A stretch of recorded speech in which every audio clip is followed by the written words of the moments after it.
Hi guys, आज बात करेंगे सूर्य जल अर्पण की इम्पोर्टेंस के बारे में।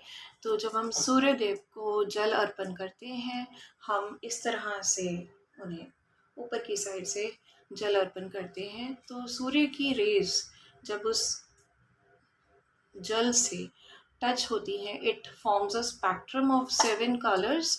ठीक है, और ये जो 7 रेज हैं जब हमारी फिजिकल बॉडी को टच करती हैं, इसको बेनिफिट करती हैं, तो हमारी फिजिकल बॉडी जो होती है, this is spiritually not the only one body a human being carries.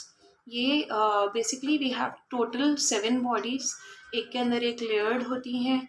सातों बॉडीज अलग अलग चक्रास से एसोसिएटेड होती है। अलग अलग चक्रास के अलग अलग कलर्स होते हैं, और वो जो कलर हैं मैच करते हैं यही स्पेक्ट्रम से, जो सूर्य देव की या सन की रेज से क्रिएट होती हैं जब वो वाटर को हिट करती हैं या वाटर को क्रॉस करती हैं। रूट चक्रा रेड कलर का होता है, सेक्रल चक्रा ऑरेंज कलर का होता है, solar plexus chakra yellow colour का होता है, and then heart chakra green colour का होता है, and then throat chakra blue colour का होता है, then third eye chakra is sort of indigo, and then crown chakra is violet. Right, तो ये 7 कलर जो हैं हमारे चक्रास और ये डिफरेंट जो बॉडीज हैं इनसे एसोसिएटेड होते हैं, और वो रेज भी इन्हीं कलर की होती हैं, red orange yellow green blue violet and indigo. तो वो जो विबग्योर फॉर्म होता है उन उस स्पेक्ट्रम से, वो अलग अलग जो सन रे है वो अलग अलग चक्रा और अलग अलग जो हमारी इंटरनल बॉडी होती है उसको बेनिफिट करती है और उसको हील करती है। हमारी लाइफ जर्नी जो है वो स्मूदन हो जाती है। हम जब लाइफ जर्नी के अकॉर्डिंग चलने लगते हैं वो, तो हमारे रिवॉर्ड्स भी हमें मिलते हैं, और हम ये कहने लगते हैं कि सूर्य देवता को जल अर्पण करने से हमारे सभी ग्रह शांत हो रहे हैं। अब इसे थोड़ा सा एलैबोरेट करके मैं बता देती हूँ। अगर हम 7 स्पिरिचुअल बॉडीज़ की बात करें, सबसे पहले तो ये फिजिकल बॉडी है हमारी, जो कि through out various life times हमें अंडरस्टैंडिंग ऑफ इमोशन सिखाती है। हम फर्स्ट लाइफ टाइम में आते हैं एज अ पैरासाइट, और यहाँ से हम लिबरेट होते हैं अर्थ में जन्म मरण से एज एन एसेंडेड बीइंग या एक एनलाइटेंड बीइंग के रूप में। ठीक है, एक बुद्धा वाली फॉर्म में जब हमारी सोल आ जाती है, then we are liberated from this earth. Right, तो इसके अंदर जो अनदर लेयर होती है वो है etheric body, which is associated with the physical maturity. Right, and then उसके अंदर जो बॉडी होती है that is astral body, which is associated with our intellect, our thinking, our reasoning. ठीक है, ये सब जो क्वालिटीज़ हैं या ये सब बॉडीज़ हैं टाइम टू टाइम ग्रो करती हैं through out various life times. ये कॉन्शियसनेस इंक्रीज होती जाती है और ये चीज़ें सामने आती हैं। राइट, कुछ चीज़ें हमारी एक ह्यूमन बीइंग वाली लाइफ टाइम में थ्रू आउट एज ग्रुप की, इतने से इतने एज ग्रुप में ये डेवलप होगा, इतने से इतने एज ग्रुप में डेवलप होगा, और कुछ चीज़ें हमारी डिफरेंट डिफरेंट लाइफ टाइम्स में कि इस जन्म में होगा, इस जन्म में ऐसे ग्रो करती है। Fine, so another body is mental body, which is associated with our individuality and creative skills.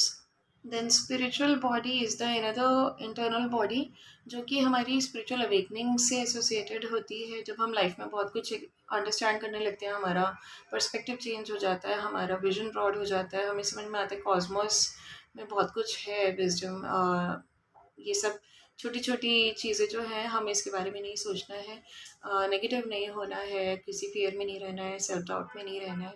हम we gain a bigger perspective basically, और लिबरेशन हमारे लिए इम्पॉर्टेंट हो जाता है कि हमें सब कुछ सीख के यहाँ से मुक्त होना है। सो this is the sort of spiritual body. Another body is cosmic body basically, जहाँ पे हमें फियर नहीं रह जाता है, बर्थ एंड डेथ का कोई हमें टेंशन नहीं रह जाता है। We understand ourselves as a soul, और हम सामने जो पर्सन होता है उसको भी एज अ सोल बहुत अच्छे से समझने लगते हैं। तो बहुत सारी चीज़ें हमें हम फॉरगिव करने लगते हैं, सरेंडर करने लगते हैं, लाइफ के फ्लो के हिसाब से हम मूव करने लगते हैं। ये बहुत सारी चीज़ें जो हैं स्पिरिचुअल अवेकनिंग के बाद होती हैं इस तरीके की, कि हमारा पर्सपेक्टिव कम्प्लीटली चेंज हो जाता है। ठीक है, we move into God consciousness basically. And then another body is nirvanic body, वहाँ पे हम बुद्धा कॉन्शियसनेस में आ जाते हैं, दैट इज़ एनलाइटनमेंट स्टेज में आ जाते हैं।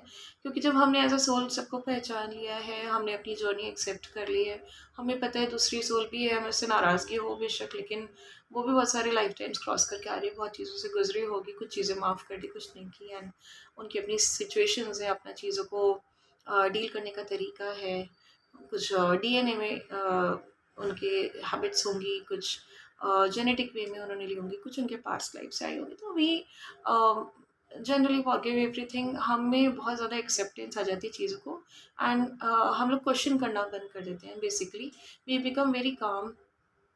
ऑब्वियसली गलत चीज़ों पे ऑब्जेक्शन रेज की जाती है, लेकिन we don't question universal flow. ठीक है, हम समझ जाते हैं कि जो चीज़ हो रही है किसी रीज़न से हो रही है, and we get to know the reason जब हम ध्यान लगाते हैं। तो बहुत कामनेस आ जाती है, और जो एनलाइटमेंट वाली स्टेज होती है, बेसिकली हम कॉन्शियसनेस वाइज हम एक एनलाइटमेंट बीइंग हो जाते हैं, राइट। इट डजंट मीन कि हम संन्यास ले लेंगे, बट कॉन्शियसनेस जो आपकी होती है वो एनलाइटमेंट हो जाती है उस वे में। So this is the thing. ये सभी चीज़ें जो हैं Suryadev throughout our life times, हमारे अलग अलग जन्म कितने सारे उनके सामने होते हैं।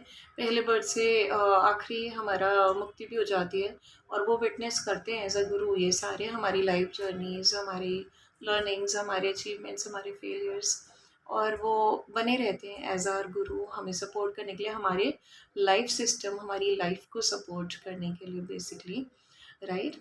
तो हम सूर्यदेव को जल चढ़ाते हैं एज अ रेस्पेक्ट, और अगर हम बात करें तो एज अ ब्लेसिंग वो हमें बेनिफिट देते हैं कि जब हमारी कॉन्शियसनेस इंक्रीज होती है तो हमारे ग्रह जो है वो हमें लगता है कि शांत हो रहे हैं, बट बेसिकली वो हमारी जर्नी को पुश कर रहे हो। Now when we develop that level of consciousness, जहाँ पे हम बहुत सारी चीज़ें माफ़ कर देते हैं, इनफैक्ट सब कुछ माफ़ कर देते हैं, यूनिवर्सल फ्लो को समझने लगते हैं, अपनी लाइफ जर्नी पे फोकस करने लगते हैं, हम लॉज ऑफ यूनिवर्स समझने लगते हैं, हम दूसरों की जर्नी को भी समझने लगते हैं, हम सभी कुछ चीज़ें एक्सेप्ट करने लगते हैं, बेसिकली गलत चीज़ों के लिए ऑब्जेक्शन रेज करने लगते हैं।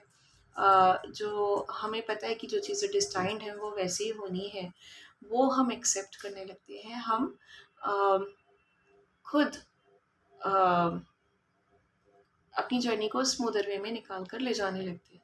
नाउ जो ग्रह हैं हमारे, हमें उस इंटेंसिटी के साथ पुश नहीं करते, बिकॉज दे नो कि हम अब एक राइट ट्रैक पे हैं, अब वो हमारी हेल्प करते हैं। तो हमें लगता है हमारी ग्रह दशा जो है वो अब ठीक हो गई है, शांत हो गई है, राइट। स्टिल कुछ हाइज एंड लोज हैं, अप्स एंड डाउन्स लगे रहते हैं फॉर फर्दर लर्निंग और कर्मा क्लियरेंस के लिए, but now we know about it, तो हमें कोई कंप्लेंट्स नहीं रहती हैं, हम सरेंडर मोड में आ जाते हैं। और उसके बाद जब हम इतना कुछ करते हैं तो यूनिवर्स ऑल्सो वॉचेस अस, भगवान भी हमें देखते हैं, और जो ग्रह हैं या सूर्यदेव हैं उनके पास भी हमारे लिए बहुत सारे रिवॉर्ड्स होते हैं, तो वो रिवॉर्ड्स भी हमें मिलने लगते हैं, वो रिजल्ट भी हमें मिलने लगते हैं। तो वी थिंक कि अब जो है हमारी ग्रह दशा है अब वो बिल्कुल ठीक हो गई है।